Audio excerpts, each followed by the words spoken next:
સમાચાર વડોદરાથી, જ્યાં બીજેપીમાં આંતરિક જૂથવાદ ચરમસીમાએ પહોંચી ગયો છે। ટિકિટ વહેંચણી પછી કાર્યકર્તાઓ બાદ ધારાસભ્યોમાં પણ રોષનો માહોલ જોવા મળ્યો છે। માંજલપુરમાં ધારાસભ્ય યોગેશ પટેલનો એક વિડીયો થયો છે વાયરલ। નારાજ કાર્યકર્તાઓએ જ યોગેશ પટેલનો વિડીયો ઉતારી કર્યો હતો viral. Ward number 18માં Deepa Panjal નામની ઉમેદવાર વિશે નારાજગી વ્યક્ત કરવામાં આવી હતી।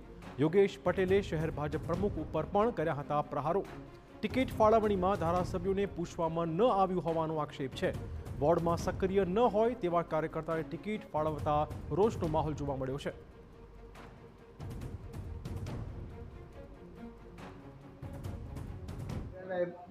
ઉપરથી રાજ પેલો નામ છોકરો કોઈ દળ આપણા કોઈ દિવસ કોઈ આવી ગયો ને 17 માં તો કાકા એવું કહો છો અમે વર્ષો સુધી મહેનત કરી જો હવે તમે 20 વર્ષ પછી એ પાર્ટીના નિયમમાં બધા કપાયા છે ભલા કપાઈ ગયા પણ ભાઈ હવે દીપા પંચાલ આપણે ઓળખીએ ના ઓળખતા આપણે કોઈ આવી ગઈ શું કરવાનું